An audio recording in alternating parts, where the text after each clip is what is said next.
आप सुन रहे हैं मुंशी प्रेमचंद की कहानी घास वाली। इस कहानी के पिछले 3 अंकों में आपने जो सुना उसका सार संक्षेप एक बार प्रस्तुत है। मूलिया एक खूबसूरत युवती, जैसे उसर में गुलाब का फूल, एक दलित परिवार की बहू है और उसके पति महावीर का काम है तांगा चलाना।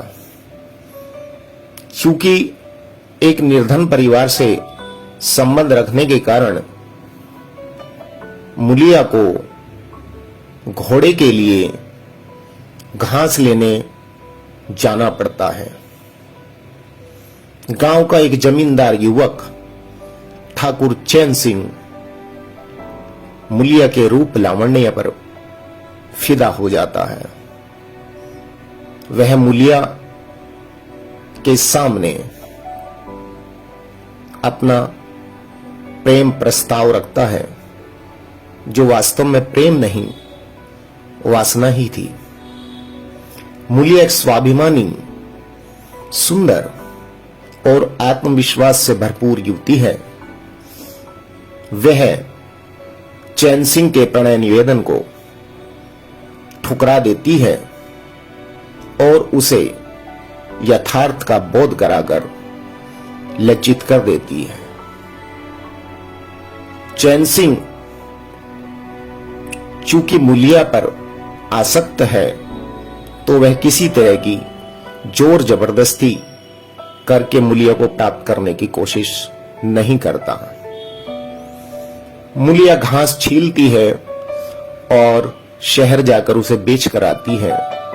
उससे जो पैसे मिलते हैं उससे घर का गुजारा चलता है, घोड़े का खाना पीना चलता है और इस तरह उनके दिन कट रहे होते हैं।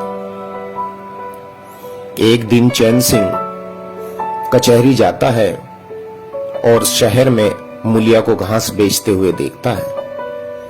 वह देखता है कि जो मूलिया उसका हाथ पकड़ने से शेरनी की तरह दहाड़ उठी थी, वही मूलिया अपने चारों ओर खड़े कोचवानों साइसों से हंस हंस कर मोल भाव करती है और अपनी घास महंगे से महंगे दामों पर बेचने का प्रयत्न करती है। कुछ शोहदे, कुछ कोचमान उस नवयौवना पर आसक्त होते हैं और उसे घूर घूर कर देखते हैं। चूंकि चैन सिंह के मन में मूलिया के लिए बहुत कोमल भाव थे, तो उसे यह देखकर बड़ा दुख पहुंचता है। इससे आगे की कहानी अब आप सुनेंगे।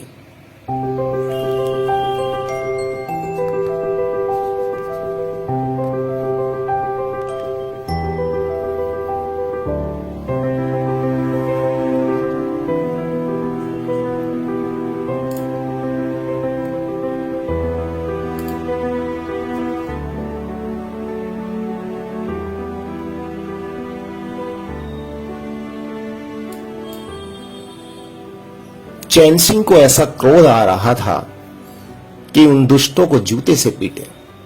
सब के सब कैसे उसकी ओर टकटकी लगाए देख रहे हैं, जैसे आंखों से पी जाएंगे। और मूलिया भी यहां कितनी खुश है, न लजाती है, न झिझकती है, न दबती है। कैसे मुस्कुरा मुस्कुरा कर, रसीली आंखों से देख देख कर, सिर का आंचल खिसका खिसका कर, मुंह मोड़ मोड़ कर बातें कर रही है। वही मूलिया जो उस दिन चैन सिंह के द्वारा हाथ पकड़ने पर शेरनी की तरह तड़प उठी थी। इतने में 4 बजे अमले और वकील मुख्तारों का एक मेला सा निकल पड़ा। अमले लारियों पर दौड़े, वकील मुख्तार इन सवारियों की ओर चले। कोचवानों ने भी चटपट घोड़े जोते। कई महाशयों ने मूलिया को रसिक नेत्रों से देखा और अपनी अपनी गाड़ियों पर जा बैठे। एकाएक मूलिया घास का झाबा लिए उस फिटन के पीछे दौड़ी। फीटन में एक अंग्रेजी फैशन के जवान वकील बैठे थे। उन्होंने पायदान पर घास रखवा ली, जेब से कुछ निकालकर मुलिया को दिया। मुलिया मुस्कुराई। दोनों में कुछ बातें भी हुई जो चैन सिंह सुन न सके। एक क्षण में मुलिया प्रसन्न मुख घर की ओर चली। चैन सिंह पान वाले की दुकान पर विस्मृति की दशा में खड़ा रहा। पान वाले ने दुकान बढ़ाई, कपड़े पहने और केबिन का द्वार बंद करके नीचे उतरा तो चैन सिंह की समाधि टूटी। पूछा, क्या दुकान बंद कर दी? पान वाले ने सहानुभूति दिखाकर कहा, इसकी दवा करो ठाकुर साहब, यह बीमारी अच्छी नहीं है। चैन सिंह ने चकित होकर पूछा, कैसी बीमारी? पान वाला बोला, कैसी बीमारी? आधा घंटे से यहां खड़े हो जैसे कोई मुर्दा खड़ा हुआ हो। सारी कचहरी खाली हो गई, सब दुकानें बंद हो गई, मेहतर तक झाड़ू लगाकर चल दिए। तुम्हें कुछ खबर हुई? यह बुरी बीमारी है, जल्दी दवा कर डालो। चैन सिंह ने छड़ी संभाली और फाटक की ओर चला कि महावीर का इक्का सामने से आता दिखाई दिया। कुछ दूर इक्का निकल गया तो चैन सिंह ने पूछा, आज कितने पैसे कमाए महावीर? महावीर ने हंसकर कहा, आज तो मालिक दिन भर खड़ा ही रह गया, किसी ने बेगार में भी ना पकड़ा, ऊपर से 4 पैसे की बीड़ियां पी गया। चैन सिंह ने जरा देर के बाद कहा, मेरी एक सलाह है, तुम मुझसे 1 रुपया रोज लिया करो। बस जब मैं बुलाऊं तो इक्का लेकर चले आया करो, तब तो तुम्हारी घरवाली को घास लेकर बाजार न जाना पड़ेगा। बोलो, मंजूर है? महावीर ने सजल आंखों से देखकर कहा, मालिक, आप ही का तो दिया खाता हूं, आपकी प्रजा हूं, जब मर्जी हो पकड़ मंगवाइए, आपसे रुपये। चैन सिंह ने बात काटकर कहा, नहीं, मैं तुमसे बेगार नहीं लेना चाहता, तुम मुझसे 1 रुपया रोज ले जाया करो, घास लेकर घरवाली को बाजार मत भेजा करो, तुम्हारी आबरू मेरी आबरू है, और भी रुपए पैसे का जब काम लगे बेखटके चले आया करो। हां देखो, मुलिया से इस बात की भूल कर भी चर्चा न करना, क्या फायदा। कई दिनों के बाद संध्या समय मुलिया चैन सिंह से मिली।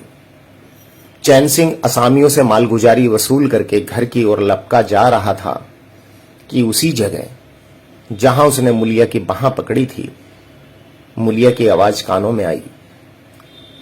उसने ठिठक कर पीछे देखा तो मुलिया दौड़ी आ रही थी। बोला, क्या है मुला, क्यों दौड़ती हो? मैं तो खड़ा हूं। मुलिया ने हाँफते हुए कहा, कई दिन से तुमसे मिलना चाहती थी, आज तुम्हें आते देखा तो दौड़ी, अब मैं घास बेचने नहीं जाती। चैन सिंह ने कहा, बहुत अच्छी बात है, क्या तुमने कभी मुझे घास बेचते देखा है? हां, एक दिन देखा था। क्या महावीर ने तुझसे सब कह डाला?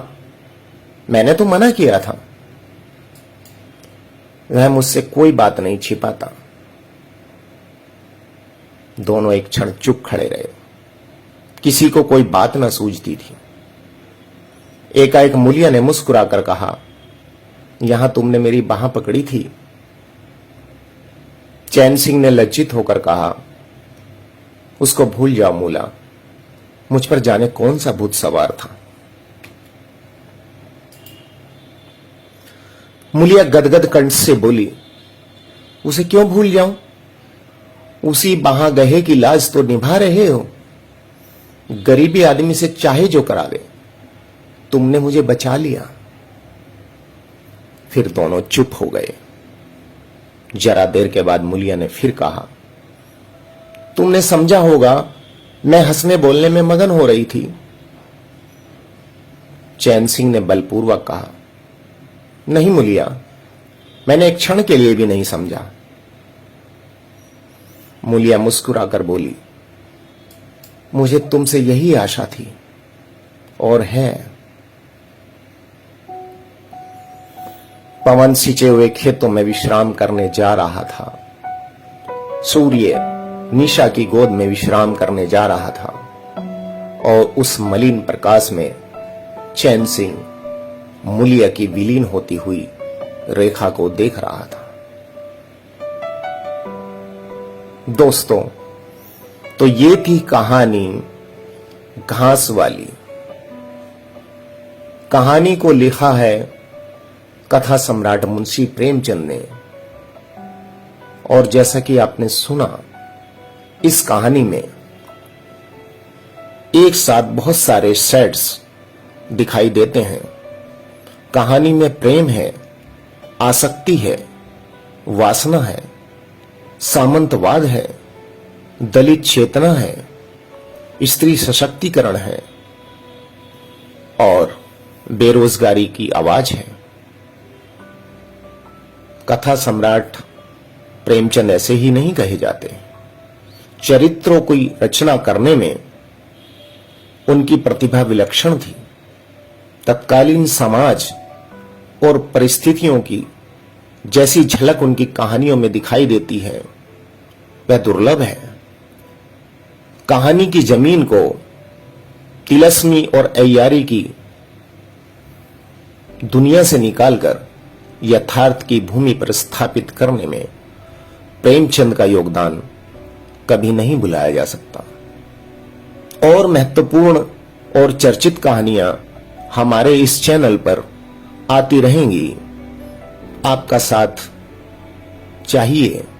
हमारे चैनल को लाइक, सब्सक्राइब कीजिए और आप क्या सुनना चाहते हैं कमेंट बॉक्स में हमें बताइए।